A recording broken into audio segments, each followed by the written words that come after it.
When I first formed my LLC, I thought the toughest part would be attracting clients, building a brand, and managing the small details. But as soon as I started making money, I ran into a whole new challenge I hadn't expected: figuring out how to pay myself from my own business. To be fair, it's not that difficult, definitely not rocket science, but there are a few steps that you need to follow. I thought I could just transfer funds whenever I needed cash. I think a lot of people make this mistake when they first form their LLC. They don't understand terms like owner's draw. Back then, there were a lot less resources, so I had to learn through trial and error. And I want to help you avoid the guesswork by sharing everything I wish I had known when I first started. To start, it's important to understand what having an LLC means in terms of structure and tax implications. LLCs, or limited liability companies, are popular for small business owners because they provide liability protection while allowing for a relatively simple management and tax flexibility.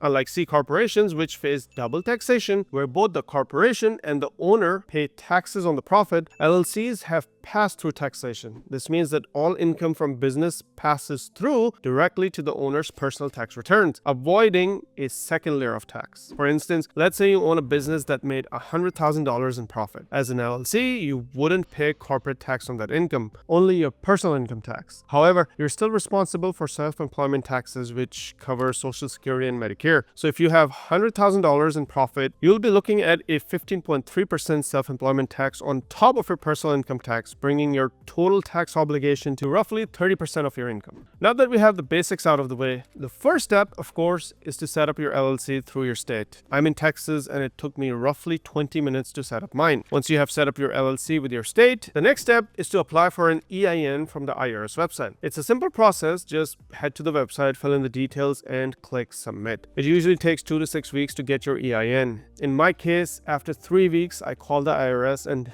to my surprise, they answered the phone and explained that there was a backlog. They told me I would receive my EIN in maybe 2 more weeks. Once you have your EIN, you can open your business bank account. This, again, is straightforward. Just go to the bank's website and enter your EIN, and the bank will link your EIN to your business checking account. The final part is paying yourself as an LLC owner. The most common way to do this is through an owner's draw. Unlike a regular salary where you're paid a set amount at specific time, an owner's draw allows you to transfer money from your business account to your personal account whenever you choose. Once your business bank account is in place, you can initiate an owner's draw by writing yourself a check from the business bank account or by transferring funds electronically. While electronic transfers are convenient, some business owners prefer to write checks for added paper trail, which can be helpful for record-keeping purposes. Again, regardless of the method you choose, keep a detailed record for each draw, noting the date, amount, and the reason for withdrawal. This will help you stay organized and ensure accuracy come tax time. Why is this a step so crucial? As the owner of the LLC, your personal assets are protected in an event of a lawsuit or if the business accrues debt, provided you kept your personal and your business finances completely separate. This is why having a dedicated business account is so essential. It's more than just good practice, it's a crucial part of maintaining your liability protection. When determining how often to take an owner's draw, consider the business's cash flow needs. Some business owners choose to draw funds monthly to mirror a salary, while others prefer quarterly draws, which gives the business more time to stabilize its cash flow. It's also vital to be mindful of taxes and other business obligations before you start transferring large sums to your personal bank account. A key part of managing your business finances involves setting money aside for taxes, especially since LLC income is subject to both income tax and self-employment tax. I made this mistake twice in my early days. I transferred too much funds all at once. Many financial advisors recommend setting aside 30 to 35% of your profits for taxes to cover self-employment tax and income tax, though the exact amount may vary depending on your tax bracket. One popular method for managing these allocations is the profit-first approach. This method involves dividing every dollar of revenue into a specific percentage for different needs, including owner's pay, operating expenses, and profit. For example, a small LLC might allocate 30% for operating expenses, 50% for owner's pay, 15% for taxes, and 5% for profit. This structure gives you a clear plan for handling profits and ensures that you have enough set aside for essential business needs. As your LLC grows and your profits increase, you might consider consider electing to be taxed as an S corporation. S corp status can reduce your tax burden in certain situations, but it comes with additional responsibilities. If you think paying yourself as the owner of an LLC is complex, once you switch to an S corp, things get slightly more complex, just a tad bit. I won't cover those details in this video, but I will be talking about them in another video. Once again, if you don't keep your business and your personal account separate, you might lose liability protection provided by your LLC, which could make your personal assets vulnerable in a lawsuit or during debt recovery. Paying yourself from an LLC is straightforward, but as you can see, there are several layers to consider. Hope you found this video useful, and thanks for tuning in.